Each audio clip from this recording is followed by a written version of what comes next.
I'm Francis Dearnley, and this is Ukraine, the latest.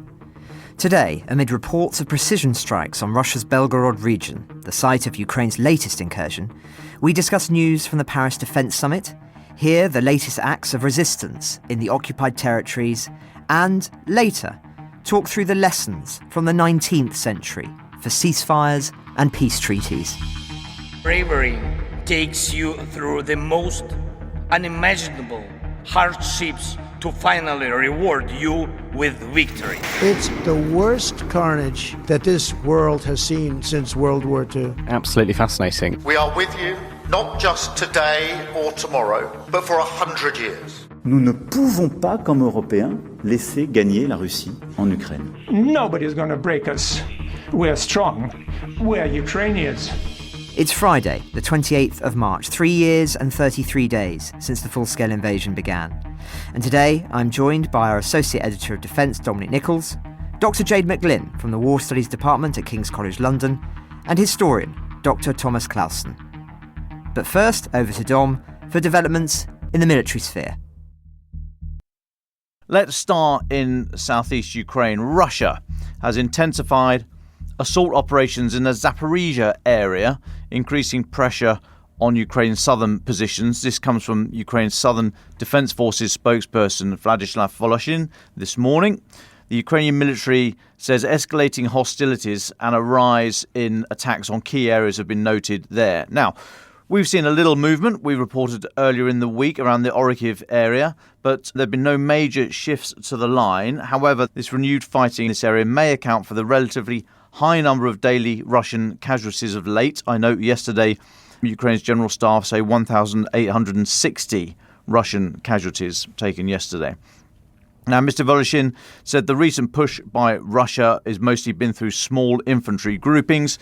He says it's a bid to strengthen Russia's hand in any future negotiations. Putin's trying to claim the 4 oblasts, none of which he owns, none of which his forces hold outright at the moment. So that may account for it. Anyway, Mr. Voloshin said the Russians want to get as much of a head start or advance as much as possible in Zaporizhia Oblast. He said the number of such attacks had risen significantly since the beginning of spring. And I note today, Ukraine's general staff say Russian casualty totals since the start of the full-scale invasion have topped 910,000. Crikey. A lot of that reporting was from the Kyiv Independent there. Thank you. Elsewhere, no major change to the lines. Across the country, 4 killed, dozens injured yesterday. 163 Russian drones fired. Most of those casualties were in Kherson Oblast, where Russian shelling and airstrikes killed 3 and injured 12. That comes from Governor Alexander Prokudin. Now into Russia, and Euromaiden Press reporting today. Well, they say Ukrainian military aviation. Now, I take that to be attack helicopters, but it might be drones, I suppose, these days. I guess we're going to broaden out some of these definitions. But they say Ukrainian military aviation have conducted precision strikes on 2 critical bridges in Russia's Belgorod Oblast, targeting infrastructure near the Ukrainian border. And the attacks there were to stop any Russian reinforcements being moved into the area to try and eject that Ukrainian force that's been in that border region for about a week now.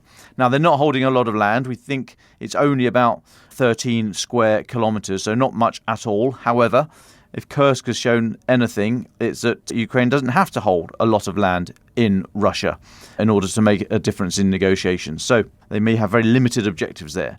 Belgorod Oblast Governor Vyacheslav Gladkov said the emergency evacuation of border settlements was ongoing, and he described the situation as very complex.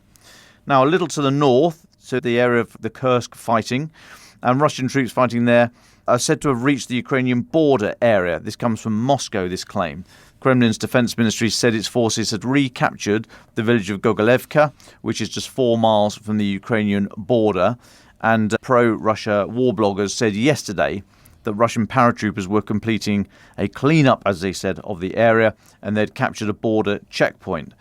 Now, that fighting, it does suggest that Ukrainian troops are still there, nearly 8 months after first going in, not just holding the area under fire control, as I was opining earlier in the week. I didn't know if they were actually holding the ground, because it's very open there, or if they're just able to bring accurate fire down onto it. But this suggests that they are still there. So Russia's saying that they've progressed up to the border area. However, to add to the confusion, the fog of war, Ukraine today has accused Russia of striking its own gas site in the area. Now, this is the Suja gas metering station. It's actually about 5 kilometres west of the town of Suja. It's on the main road that runs into Ukraine. And the gas metering station is right on the border. Now, it had already been damaged earlier in the week with an attack that Russia blamed on Ukraine. They said they'd targeted it with rockets. Ukraine denied that earlier in the week. And a national security official today has now said Russia was responsible not only for that first attack a few days ago, but also this more recent one. So this is Andrei Kovalenko. He's Ukraine's head of the Centre for Countering Disinformation. He said Russia has again attacked the Suja gas transmission system in the Kursk region, which they do not control. So he's saying they do not control that area. That's right next to the border checkpoint that I think the Russian war bloggers were claiming to have been under their control. So confused as always, but still extremely violent in that area. And I note again, 8 months since Ukraine first went in. Hey, looking a little bit further afield, President Zelensky and European leaders agreed yesterday in that, what are we going to call it, the Coalition of the Willing meeting in Paris, that the continent would be represented by Britain's Prime Minister Sir Keir Starmer and Emmanuel Macron from now on. President Zelensky said, "We've agreed that Europe will be represented by France and Britain, Starmer and Macron." He was speaking to reporters in Paris. He said, "This is a clear position and we would like to send this signal to the US." So it's clear that Britain and France's idea for deploying this so-called reassurance force is still very much in the planning stage, but we did learn a few extra details about it from the summit yesterday in Paris, a few of the headlines to follow. The most significant one is that military leaders from Britain, France and Germany are going to meet their counterparts in Ukraine in the next few days to discuss how the force could be deployed. Mr. Macron said the troops would only be deployed to strategic areas rather than along the whole contact line. I think it would be a physical impossibility for Europe to stump up that many troops. European foreign ministers have been given 3 weeks to draw up plans to enforce a future ceasefire, or to at least provide reassurance, because enforcing a ceasefire is a very, very different thing. Now, this will involve, we are told, more than 200 planners from 30 countries, although not all of them are going to send troops, and there are some other caveats. For example, Greece has committed to sending troops as part of the reassurance force, but said that it would immediately withdraw them if Russia violates the ceasefire.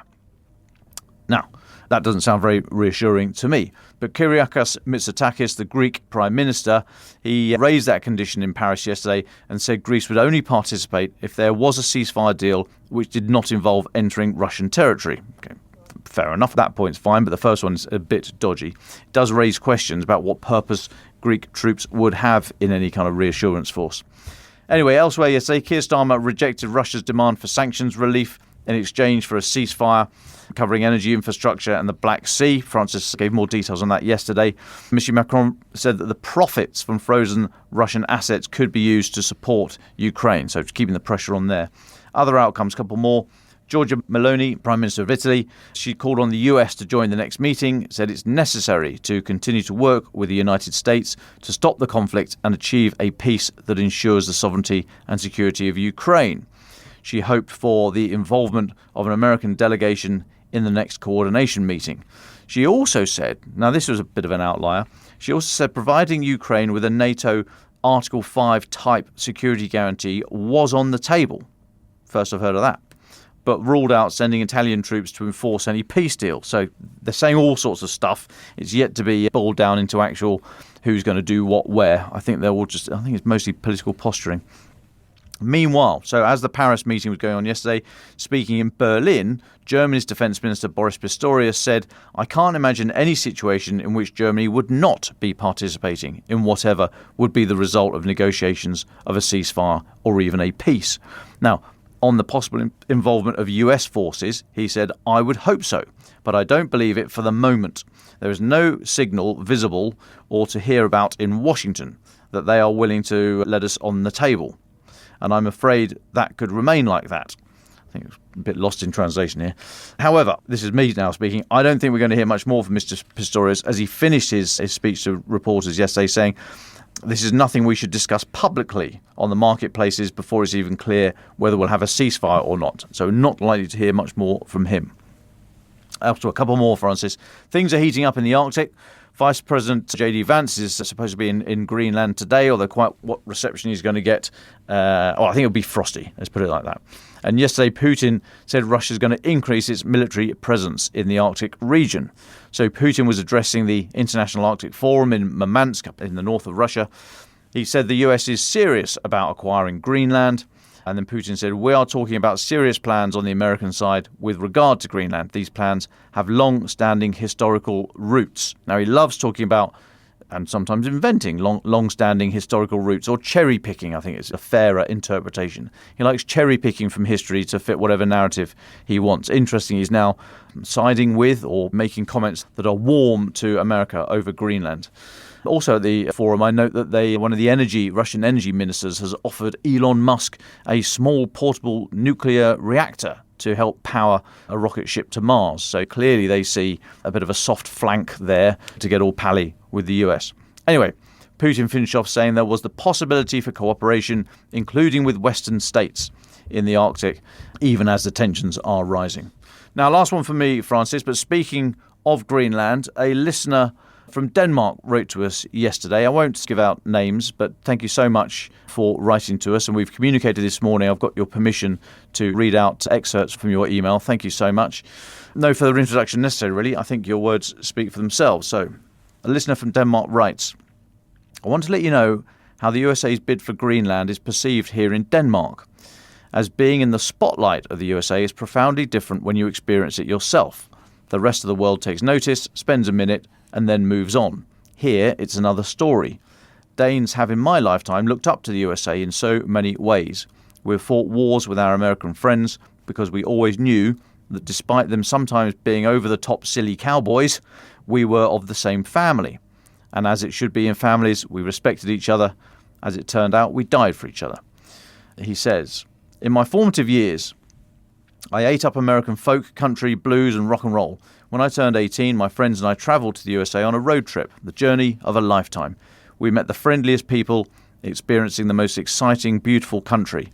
With the profound impact of American culture that is part of our upbringing in Denmark, it almost felt like we were in familiar surroundings. Everyone we met took care of us, from the homeless guys at night time in the gas station in New Orleans to the chopper-riding, bandana-wearing mechanic who fixed our car and bought us lunch. Whenever we needed a hand, somebody came through, proud to show us the best side of themselves and their country. I'm 40 years old now, and I still often think back with gratitude of all the people we met and how they took us in. I wonder where this pride has gone. For the Danes, this is a shameful betrayal, and for me, this means that the USA is crossed out of my heart. America has lost its soft power with me. Now all that it has left is its brute force, and the more it pushes, the more hate and resistance it will meet. This is what it feels like to be a Dane these days. Let us know what you think, folks. How widespread is that view in Denmark over the ongoing difficulties, shall we say, of the US position regarding Greenland? But that's us up to date, Francis. Well, thanks very much, Dom, and thanks to that listener for writing in. We do read every message, as we always say. Now, hold that thought about Greenland, everyone, because I'm going to come back to it later on. But before we get into the rest of the political news, not least the new proposal for the minerals deal, let's go next to Dr. Jade McGlynn for the latest of our fortnightly updates into resistance in the occupied territories. Jade, where do you want to start? Good afternoon. So this segment, I've been looking at the events from the 14th of March 2025 to the 27th of March 2025. And we noted a real intensity in terms of the actions of the resistance forces, both in the occupied territories, but also a little bit in Russia itself. So these are acts that occur in Russia, but are carried out by the resistance. So we saw 13 successful operations. Most of them were in eastern and southern parts of Ukraine. We've got our traditional subversive operations against logistics and military infrastructure, and of course railways, and also against electrical substations, transformer boxes and military equipment, a whole plethora for you. And of course we had some of the more explosive, I suppose they're all explosive, but we had some of the more lethal versions as well. So if we get into the list, the case-by-case analysis, and then I'll come back as well because there's a few pieces of important news, I suppose, from the occupied territories I just want to draw attention to. So the first case in terms of dates was the 15th of March, and it was in Amur Oblast, which is in the very far east of Russia. So you get on the Trans-Siberian and you keep going for about 6 days. And this was railway sabotage. So Ukrainian resistant forces carried out sabotage operations on railway lines in this very distant area, aiming to disrupt military supply chains.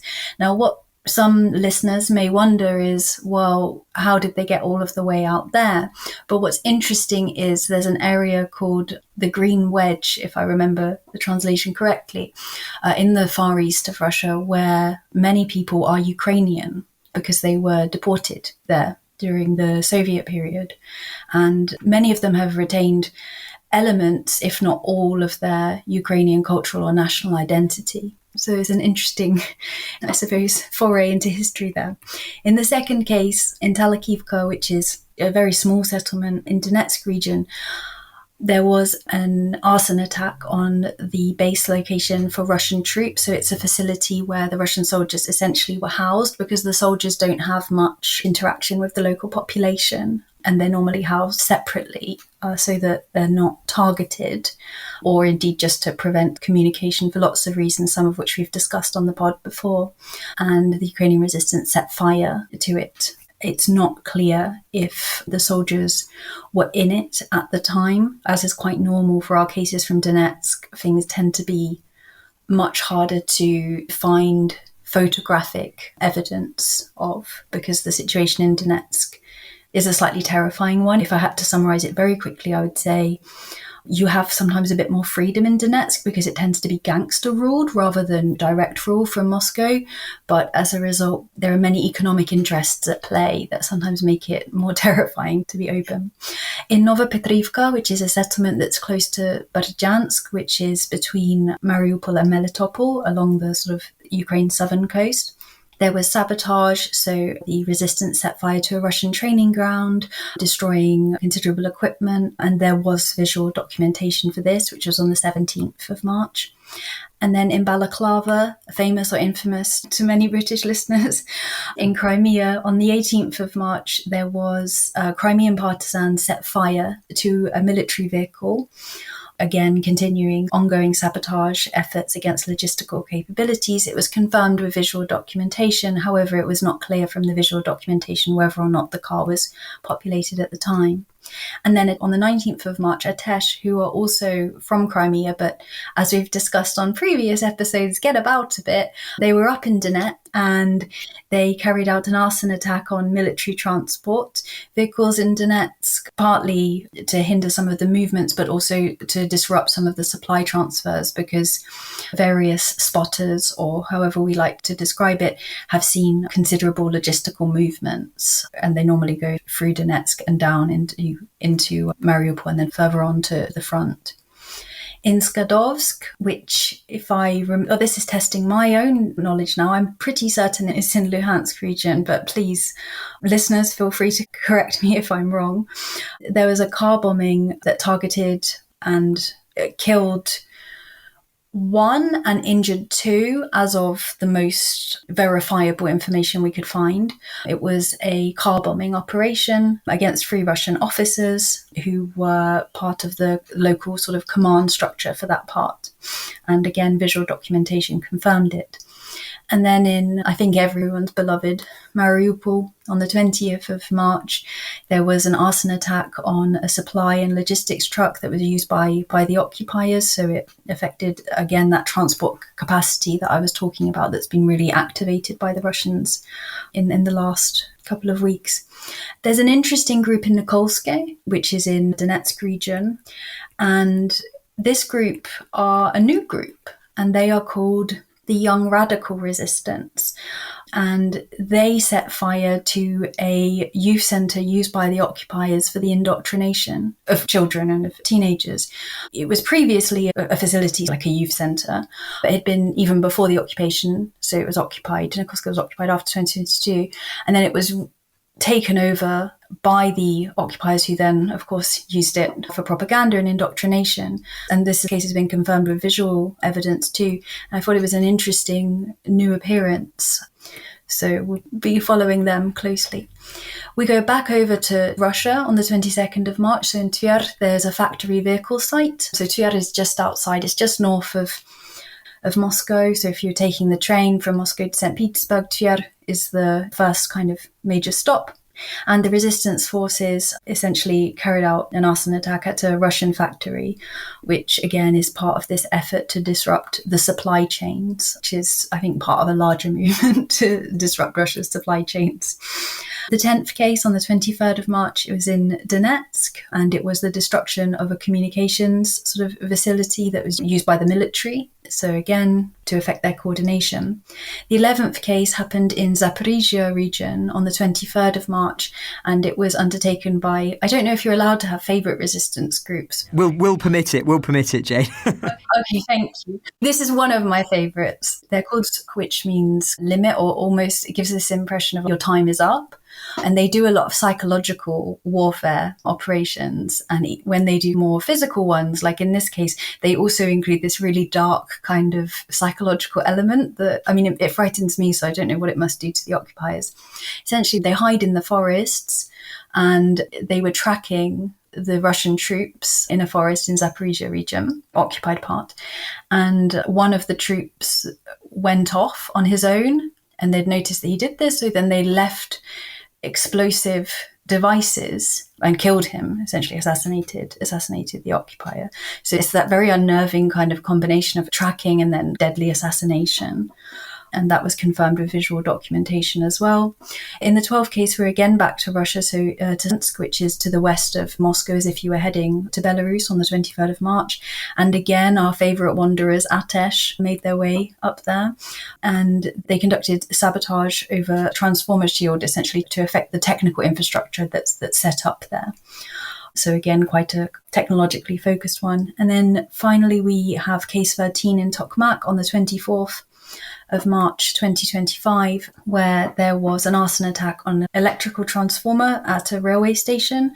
So essentially it powers the railway infrastructure in Tokmak, and it had a huge impact on logistics and military mobility.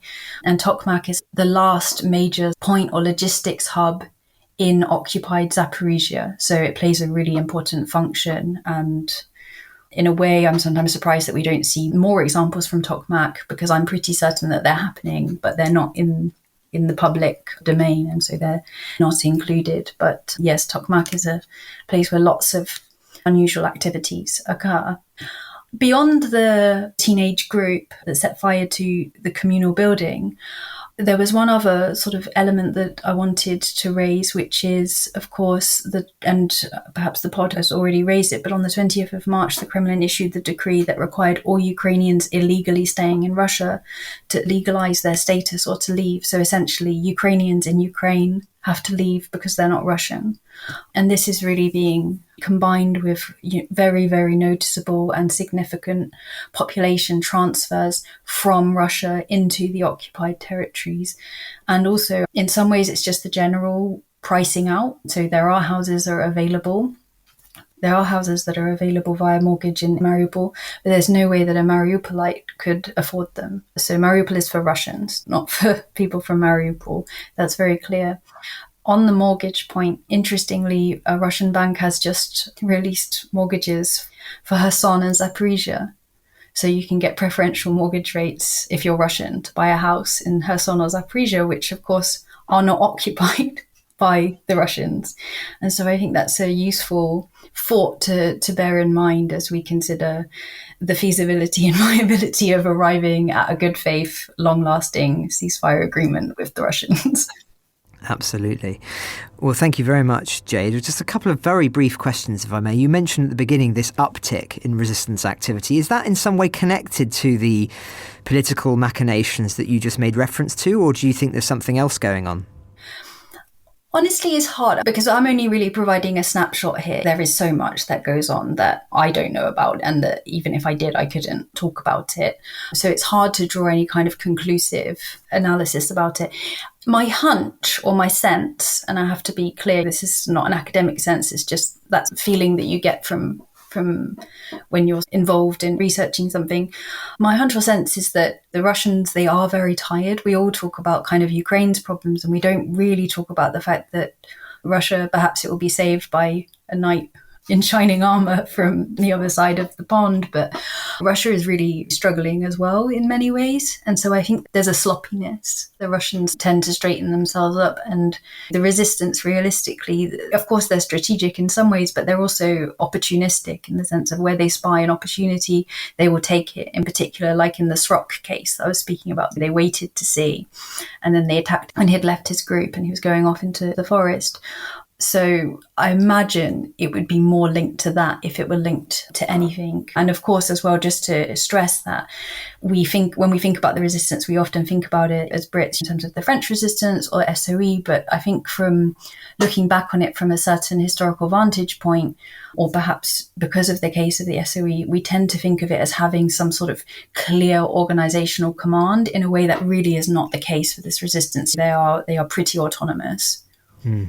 Yeah, that's really interesting. And one final question, Jade, which you may again not have an answer to, which is, do we have any sense of the losses the Occupy resistance suffer themselves as a consequence of their activities? Of course, we know the risks inherent in their work and in their bravery, but do we ever get a sense of people being captured and what happens to them?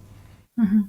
So the occupation forces quite frequently parade people that they have arrested for resistance activities.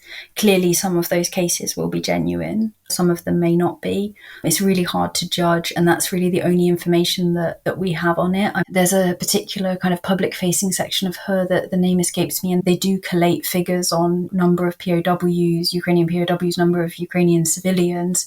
But in general, these people, they disappear into, I think particularly into Saratov and Taganrog prisons, and are held in really the most just abominable situations without documentation. So they're disappeared.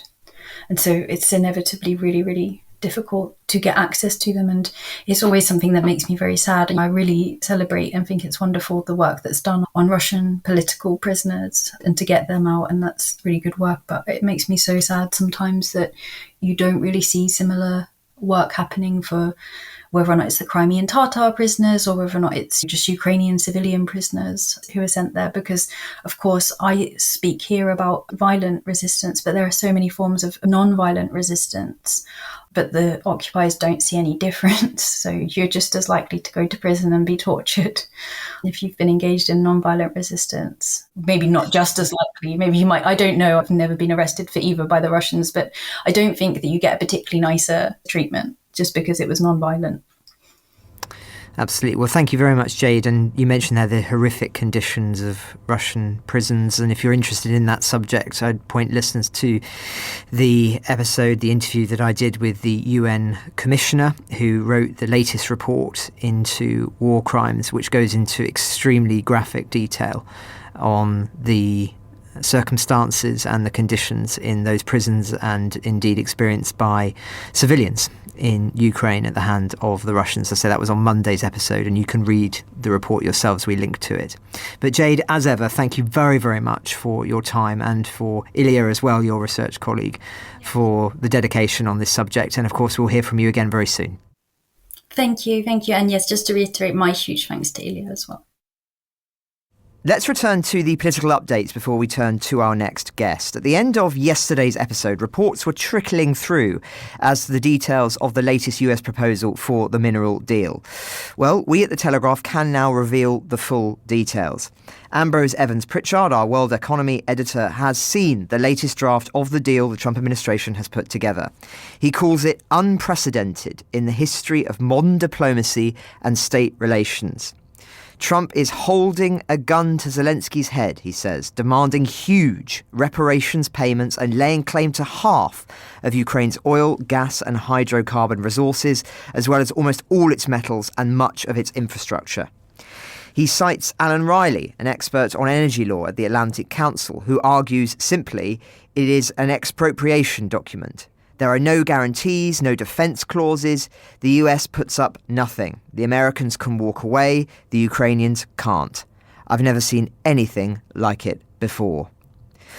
The text leaves little doubt about Trump's chief objective, to incorporate Ukraine as a province, in essence, of America's oil, gas and resource industries. It dovetails into parallel talks between the US and Russia for a comprehensive energy partnership, including plans to restore West Siberian gas flows to Europe in large volumes, with US companies and Trump-aligned financiers gaining a major stake in the business. It's a shocking document, to put it frankly, and if you want the full details, I'll point listeners to our detailed expose in the show notes where we have very extensive segments from it. But just to give you a flavour, I'll read this clause. Inspection rights. Ukraine shall permit and shall cause each other relevant entity of the Ukrainian government to permit representatives or agents of DFC to examine its books and records, including relevant financial and operating records, and make copies thereof or abstracts therefrom, and to discuss its affairs, finances and accounts with its relevant departments and agencies, and its public accountants, all at such reasonable times during normal business hours and as often as may be reasonably requested. If, in order to confirm such compliance, reasonably determines that it must also review the books or records of a third party that is not an entity of the Ukrainian government, Ukraine shall authorise that third party to permit and shall use its best efforts to procure that. Any person designated by DFC in writing or any representatives or agents thereof to have reasonable access to perform inspections or audits and to respond to written requests must respond. So, in non-legal speak, that means this deal would allow the US administration to review records from all governmental and private organisations and potentially individuals operating within Ukraine. So if we're thinking about the original minerals deal draft as being Versailles-esque, which we discussed at the time, then the one that was being crafted after that sounded more moderately reasonable, but we never saw what that was. Now we've got this version. What's changed? Well, as Ambrose puts it, the terms are, if anything, even harsher than the original drafts, which were deemed predatory and neo-colonial by international lawyers and which caused outrage in much of Europe. The document smacks of the unequal treaties imposed by European powers in the 19th century. It is a cruel way to treat a democratic ally fighting for its political existence and defending the West's outer line against Russian imperialism. So that's the Telegraph's verdict, and that of many others who believe it would simply be impossible for Kyiv to ever sign this document. Perhaps that's the intention. Nevertheless, for obvious political reasons, Zelensky has not dismissed the deal out of hand, saying that he doesn't want Washington to think Kyiv was against it. We are in favour of cooperation with the United States of America, he said. But that cooperation is fading away. There's now been 77 days since the last presidential drawdown authority for Ukraine. That was the mechanism Biden used to grant support for Kyiv in terms of weapons. That exceeds the longest period of delay, which took place between late 2023 to early 2024, when Speaker Mike Johnson held up that aid in Congress. Many believe that it is in the intentions of the White House to let the last US weapons delivery run out and then cease funding. And that's one of the reasons, of course, why Putin is stringing out peace talks. With every day that passes, Ukraine is running lower on weapons and ammunition. So the bleak news out of the US continues, although there have been brighter stories, I should say, in the past 24 hours, which suggest that the resistance to some of these within the United States and externally are paying some dividends. The first, according to the Kyiv Independent, is that the US Agency for Global Media has a decision to terminate grant funding for Radio Free Europe and Radio Liberty for the fiscal year 2025. That follows a US District Court ruling that granted RFE-RL a temporary restraining order, blocking what the court deemed an unlawful attempt by the administration to cut congressionally appropriated funds. Now, the fight continues. This is a temporary thing, but it means that those vital sources of information, Radio Liberty, Radio Free Europe, are not about to go silent. That's a welcome development for all of the reasons we talked about in the past.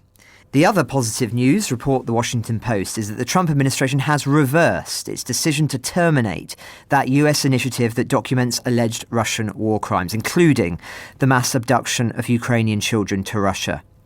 That decision, per congressional aides, gives the Conflict Observatory authorization and funding for 6 additional weeks to complete the transfer of its repository to the European Union's law enforcement agency, Europol. Now, I know many listeners were deeply distressed by this story, as were we, and it's a credit to everybody who's fought hard behind the scenes to try and make this happen, even if just raising awareness.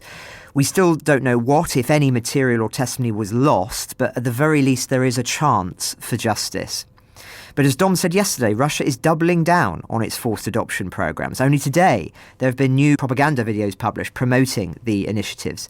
It is worth underscoring there is always evidence of Putin's imperialist mentality if one knows where to look. Only this morning, he demanded a temporary government in Ukraine be created under UN supervision. He refuses to acknowledge Ukraine's sovereignty or democratic legitimacy. Likewise, he said yesterday, as Dom mentioned, that Trump's plan to seize Greenland has deep historical roots. In other words, he's saying he would not object to the US doing that. More evidence of trying to extend the olive branch to this White House, as well as rebuilding the moral architecture of the world that we all inhabit. That feels like an appropriate place to bring in friend of the podcast, Dr. Thomas Clausen. Now, Thomas, many people have said we are returning to the power politics of the 18th and 19th centuries. And we thought today it would be interesting to look at some of the lessons from that era, both in terms of successful and unsuccessful ceasefires and peace treaties, but also in terms of how some of the foremost military theorists conceived war and what lessons we might glean from that time. Where do you want to start?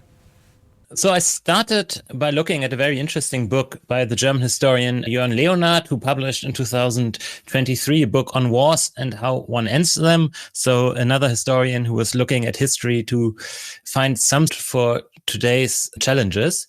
I should start by saying that he wrote something very important at the beginning, arguing that, well, the current crisis in Ukraine cannot be delegated to history. History doesn't repeat itself, and it also doesn't provide any blueprints for decisions. And that would, in a way, also not be appropriate now to say, well, the situation is exactly like Napoleon or like we have seen in Brest-Litovsk or the First World War. But what history can do is that it is a reservoir of times and spaces and constellations, and we can see what led to which results, and also we can see some patterns and logics of actions.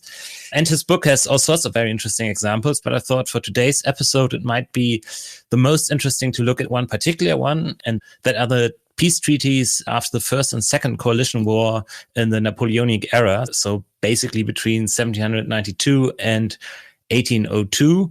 And the message that Leonhard takes from them is saying a rotten peace can prolong the war, which is, I think, a very important warning for today.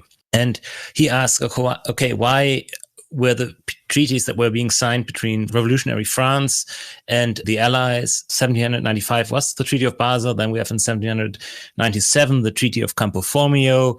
Then we have the Second Coalition War between 98 and 1802 that concludes with the treaties of Lunéville and Amiens. And still there's no lasting peace. The Napoleonic Wars continue viciously after 1803.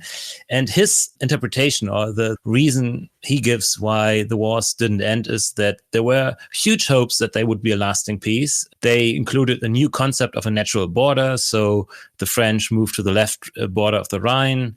The Holy Roman Empire started to change. So we saw the process of secularization, the dispossession of the churches. But Leonhard writes, well, the problem is that behind the peace provisions that were found in those treaties, there was not a concept of a stable international order, but what he calls antagonistic logics of rule. So Napoleon Bonaparte deliberately refrained from supplementing the peace treaty with Great Britain with trade treaty, so that practically all the economic policy restrictions introduced during the war remained in force against London, so the continental barrier. That provoked the mistrust of British diplomats and military officers. But also there was Napoleon's conviction that military expansion alone could help his ambitions of domination to succeed both internally, and I think that's very important, and externally. So he was aware of the crucial difference between the justification of his own rule and the legitimacy of the established monarchies. So he owed his position to military successes and continued to need them in order to maintain it. And there's a quote, "A first consul is not like those kings by the grace of God who regard their states as heirlooms. He needs sensational deeds, and that means war." And then there was also the issue of Switzerland. Napoleon said there can only be a Switzerland friendly to France or none at all. And that also was unacceptable to Britain. Now, I should say that historians have differed a lot, of course, about this interpretation. I myself am not a historian of the Napoleonic era, so I don't want to venture in. Adam Zamoyski, for whom I did a bit of work a few years ago, for example, says, well, actually, the blame is more with the British and their commercial and maritime interests. But I think with regard to the question that we are facing today, the general point still holds very true, that it is an important ingredient for a lasting peace is to look at the international order that is accepted by all major powers. And that is why the Congress of Vienna did deliver a lasting peace and all those peace treaties in between didn't. And that's also the reason why we have seen in Europe for so many years, comparatively very peaceful times since 1945. And that has been, of course, I mean, we had the terrible wars in former Yugoslavia. We had the participation of European powers in wars, but we had seen a peace in Europe comparatively on a large scale. And that has been broken down because also the international order has been breaking down. So that's, I think, one important insight to be looking for a true peace agreements and not rotten peace agreements that are merely a break in warfare. Well, thanks, Thomas. I think that point you make about that period and this idea of certain entities owing their position to military successes and the continued need for such successes in order to maintain power is, of course, critical for understanding things at the moment. I wonder, what other insights are there from that era which we can use today, do you think, that are applicable? I think it fits precisely what you just observed, that it's very important to get the type of government right that one is dealing with. And I think it's very clear that the sort of the monarchical governments of Great Britain, of Prussia, also of Russia and Austria-Hungary in the Napoleonic Wars is very different in nature from the revolutionary government of France and of Napoleon later on. And I think this is also what people observed at the time. So yesterday I spent a bit of time at the Clausewitz Society, which is one of the German military think tanks. And that also brought me back to think a bit about Karl von Clausewitz, who's probably one of the most brilliant political and military theorists. And he famously wrote On War, which wasn't published at the time, but which is probably one next to Sun Tzu, one of the best books on war still. And he also shed light on why the Revolutionary and Napoleonic Wars took so long. He wrote, the prodigious effects of the French Revolution abroad were evidently brought about much less through new methods and views introduced by the French in the conduct of war, so it's not the warfare itself, but through the changes which it wrought in statecraft and civil administration, the character of governments and the condition of the people, etc. That other governments took a mistaken view of all these things, that they endeavored with their ordinary means to hold their own against forces of a novel kind and overwhelming in strength, all that was a blunder in policy. And he blames those sort of conventional polities for these 20 years of warfare because they didn't understand the dynamics or the interests behind Napoleon. And I think there's a lesson for today. As we have discussed very often on this podcast, many of our politicians have misread Putin and Russia, first with regard to the revanchist imperial nature of Russian policy that even contains an element of genocide. And we just talked about the abduction of children, which is very clearly an act of genocide. And of course, the overarching aim of threatening the very existence of the Ukrainian nation. And secondly, we've also misread him with regard to the willingness to combine conventional force with nuclear threats in an offensive manner, and with regard to the undermining of foreign governments by means of subterfuge, terror, bribery, psychological operations. And unfortunately, that's something we see today. If there's space, I could also briefly go on a bit about Clausewitz, but I don't know whether we still have time. We certainly have time, Thomas. I think we quote him so often, of course, that everybody knows the line, which I think I'm right in saying is actually slightly misquoted from the text. But, this idea that war is a continuation of politics by other means. So it's good to get into a bit of deeper dive on this critical military theorist and his insights for today, because you say they are so applicable, so many of them. It's a fantastic read, which really everybody should have on their bookshelf. I know Dom does, because I've been to Dom's house and I've seen it on the bookshelf. So I know it's there. We both have it, and I'm sure you do too. So no, please go on. No, I agree. And I think that's a very important quote. I mean, it has been quoted a lot of times, but I think it's also completely right. What one needs to understand, and I know most of you and your listeners, of course, do, but I just want to emphasize is it's not meant as a license to kill. So it's not the Prussian militarist view that, well, if you don't get what you want by political means, then war is just fine. It's just a description about the nature of war. So he's very clear that it's an instrument of politics. And if we want to understand how wars get started, how they develop, and also, which is very important nowadays, how they conclude, we need to understand the political goals behind the war. So as a lesson for today, we have to understand what Putin's political goals are and how he uses military means to achieve them. And of course, as long as Putin thinks he can win, there won't be peace, because his interest is not about Donbass, as, for example, Witkov suggests, but about genocide, imperial domination, and the destruction of the Western rules-based international order. So Dom was saying at the beginning, Russians step up attacks with view to upcoming negotiations. That's exactly the point. The Russians very clearly believe that they can use war as a tool for politics. But, and that's the big thing, as long as those goals are seen as achievable, and I think Putin still believes that he can achieve those goals, it's very difficult to get to a peace. Another thing that Clausewitz is very concerned about, and the Russians are much less so, I think, is the shift from cabinet war to absolute war, or what we nowadays would call total war. So Clausewitz says that the Napoleonic Wars bring something novel to the table that he's actually quite afraid or very fearful of, because they involve the entirety of a people and they are barely controllable, especially once huge parts of the populations are being mobilized. And here I think my argument would be that's a very important insight as well, because we have a strange ambiguity when it comes to the war in Ukraine. I think the West and these concerns about keeping the escalation down very much refer to the cabinet war. But on the other hand, this sort of genocidal intent, the attacks on civilians, the threats of nuclear war very much look like absolute war. But even Putin still seems to be reluctant to go all in. But if NATO falters, he might give it a go. But for Clausewitz, and that's maybe the last thing I have on him, is that war rarely concludes with total victory. So, and I think that maybe might give some hope, though I'm a bit skeptical, but some hope with regards to the negotiations we have at the moment, because Clausewitz says there are innumerable instances of treaties in which peace has been settled way before either party could be looked upon as disarmed, indeed even before the balance of power had undergone any sensible alteration. And so if you have a pure theory of war where you say, well, it has to end up with one state simply subduing the other, then, for example, a war between two states of very unequal military strength, Clausewitz writes, would appear an absurdity and almost impossible. But that's not the case, of course, in reality.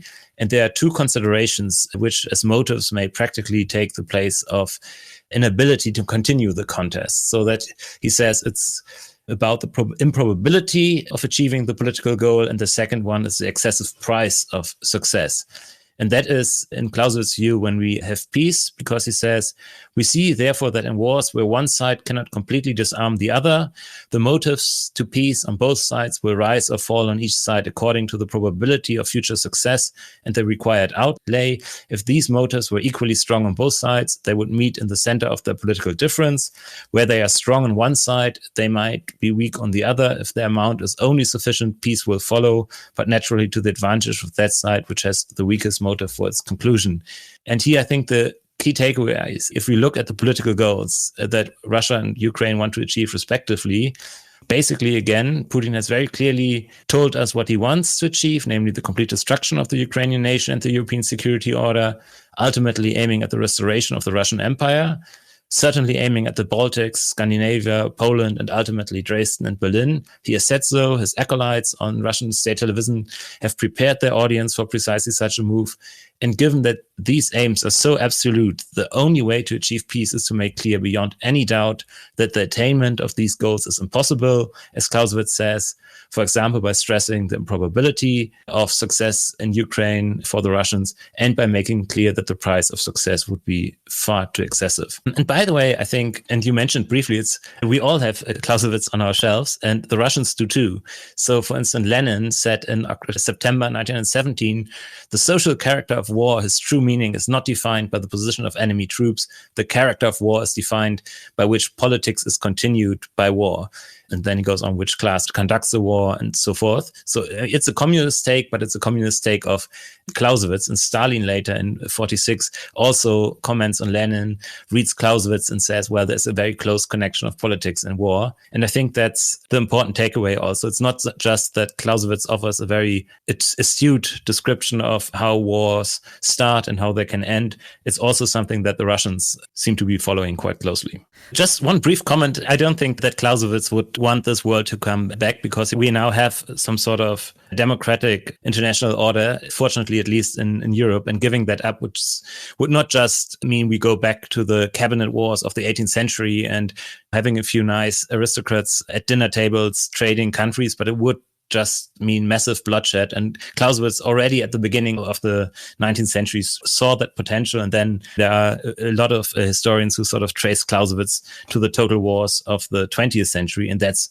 pretty much where we would end up if we give up this international order. So I think he would be horrified by the prospect of treaties that you mentioned about Ukrainian mineral rights and using extreme force or the threat of extreme force or giving up the country. I think that's a dangerous path. Well, thank you, Thomas, for that really fascinating overview into a thinker we've cited so many times on the podcast, but actually rarely gone into a deep dive in. So thank you very much for that. Of course, hearing all that, one has to reflect on whether we are, in a sense, in a world now in the 21st century where some of those conclusions in the 19th century, where we were willing to, as it were, trade certain values, trade land, trade sovereignty in order for peace, whether that does still exist, whether that mentality is possible. It's obviously the one that Putin wants. It may be now the one that Trump wants. But is Europe ultimately, and this is one of the unknown questions of the war, is Europe ultimately ready to concede those principles as would be necessary to make some of these sort of Clausewitzian pieces? But anyway, I think that's a discussion for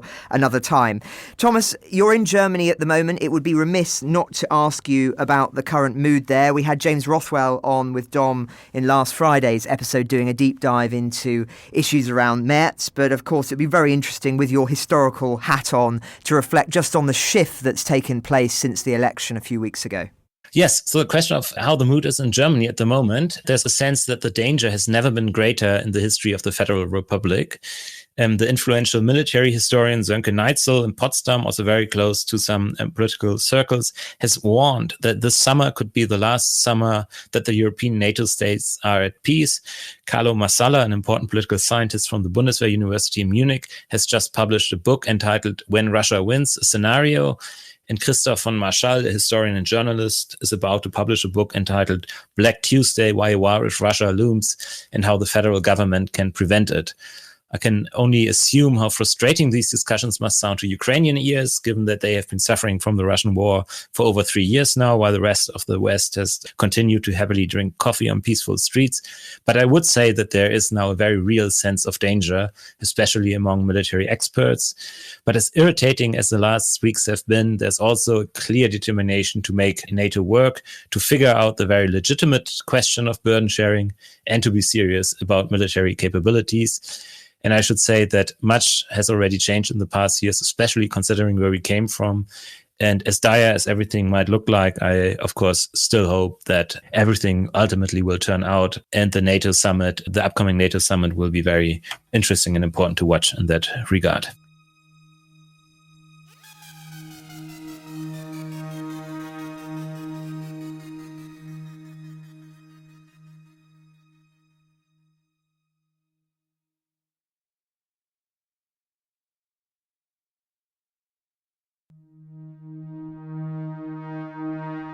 Dom, where do you want to leave our listeners for the week? Thanks, Francis. I'm going to go back to the Signal messaging app controversy.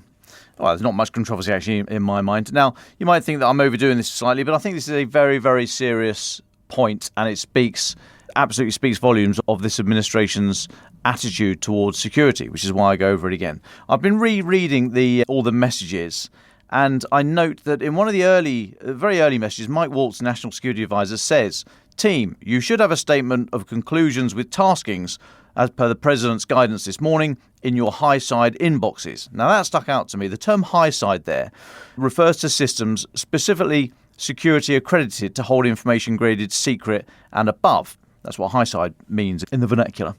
Now that shows that Waltz was security aware at some level, and yet he still didn't step in or say anything later when Peter Hegseth started going on about timings and weapons and all that kind of stuff. Now it might be a pedantic observation, but it should have been obvious to anyone in that chat that the information that would be graded at least secret was being disclosed. And I think Mr. Waltz's awareness there, clear awareness, stands in contrast to his subsequent explanations and flummery. But I think we need to look at who bears responsibility here. So Mike Waltz, it was a stupid act to invite the journalist into the chat bar. He said to himself, he said it was a dumb mistake, but hey, we all make dumb mistakes. Is that enough to lose his job as National Security Advisor? Maybe, maybe not. Don't know. That could be debatable. So he could survive. But Peter Hegseth, the Defence Secretary, releasing information including timings of military operations ahead of mission launch that would be graded top secret. They simply would be. The timings of when you're actually going to launch jets, when you're going to have rounds on target, that would be graded top secret. So he cannot stay in post. He should go. And Tulsi Gabbard, the Director of National Intelligence, so she denied to the Senate Intelligence Committee that any classified information had been discussed. So she was either lying or completely ignorant of the subject matter she was dealing with, which is just unacceptable for somebody in her position. So she should go. And I think what Donald Trump does about this says a lot about how national security is viewed by this administration, and how seriously, quite frankly, that they might take, if they do this with national security, what attitude might they take to the protection of personal data of US citizens. Anyway, I'll just leave you with one final thought. It could have been so different, or it could still be so different. Now, Donald Trump doesn't really care about Mike Waltz, Tulsi Gabbard, Peter Hegseth. He can find other loyalists. They are in position, but hey, they might not be tomorrow. He can find somebody else. So let's say he'd sacked one of them, or two of them, or three of them. We would now be saying, wow, Donald Trump really does take national security seriously. He can make the tough decisions when it's necessary. So there could have been such an easy win here for him to look big and look responsible and, dare I say it, presidential. But instead, he's, at the moment anyway, he's going on about it being a glitch and it wasn't so serious and all this kind of stuff, as if, nothing to see here. Have a look at Hillary Clinton if you want to know what bad looks like. It's all this stuff. It's a terrible look. This really is a significant moment pointing where this administration sits on things like national security. And it all could have been so different. Thanks, Francis. Thanks, Dom. A couple from me to end the week. The Kyiv Post has written a long read, which we'll link to, examining the case of a Moroccan, Brahim Sadoun, who enlisted in the Ukrainian military in November 2021 and found himself serving with the Marines in Mariupol. Captured by Russian forces, he was sentenced to death in a show trial alongside Sean Pinner, who many listeners will know and recall being on the podcast, accused of being a mercenary. 6 months later, after international outcry, he was released in a prisoner swap. But his return to Morocco, says the Post, has not brought him the freedom that he expected. Indeed, he's found himself trapped, unable to obtain a passport, under surveillance and pressured into silence. As Mr. Pinner writes, and he knows him, he is a hero who endured horrendous torture and brutality, a symbol of resilience in Ukraine's fight for freedom and democracy. The Post speculates that a lot of Russian money and influence flows into Morocco and quotes Sadoun directly. My decision to fight for and support Ukraine may have stood in the way of that, so Morocco refused to allow me to leave the country, fearing that I might return to Ukraine. I fought until the end, but I am now a prisoner in my own country. Now, I know that experience will resonate with others in other countries who have assisted or fought for Ukraine. We will continue to monitor their cases and indeed this story. But to close on something a little bit brighter, Valery Zaluzhny, Ukraine's ambassador to Britain, of course, former commander-in-chief of the Ukrainian Armed Forces, posted yesterday about the opening of the Lion Rescue Centre in Kent, a new sanctuary for animals evacuated from Ukraine. Among them are 5 Ukrainian lions. As he writes, in Ukraine, many animals were left hungry, cold and alone as a result of the invasion. But thanks to the incredible efforts of volunteers, veterinarians and the dedicated team at the Big Cat Sanctuary, these lions now have a new home, a safe one. So if you're listening to this in Kent or nearby counties and dying to see some Ukrainian lions, and who wouldn't, let's be honest, do check out the new Lion Rescue Centre. Sounds a bit more exciting than Monkey World, which Don was talking about the other day. But Thomas, as our guest, where would you like to leave listeners? So I think whenever I listen to these narratives of extreme heroism, and the example from Morocco is now very present in my mind, I think it's also a sign that how war and politics are conflated, and the money that Russia is spending abroad is certainly a continuation of the war by other means. It's not just that, so it's a conflation of politics and war again. And I think my call, as always, would be to treat these Russian activities and the people receiving Russian money, who are appearing on Russian talk shows to peddle their narratives, etc., that they should be treated as exponents of war. And at least we should keep in mind that you can't separate at the moment the peaceful and the warlike, because they are merging into one. Ukraine the Latest is an original podcast from The Telegraph, created by David Nicholls. To support our work and to stay on top of all of our Ukraine news, analysis and dispatches from Ukraine, please subscribe to The Telegraph at www.telegraph.co.uk/Ukraine the Latest. We also have a Ukraine live blog on our website where you can follow updates as they come in throughout the day, including insights from regular contributors to this podcast. We also do the same for other breaking international stories. If you appreciated this podcast, please follow Ukraine the Latest on your preferred podcast app and leave us a review, as it helps others find the show. Please also share it with those who may not be aware we exist in your language. You can also get in touch directly to ask questions or give comments by emailing ukrainepod@telegraph.co.uk. We do continue to read every message. You can also contact us directly on X. You can find our handles in the description for this episode. We're especially interested to hear where you're listening from around the world. Thank you, and best wishes from London.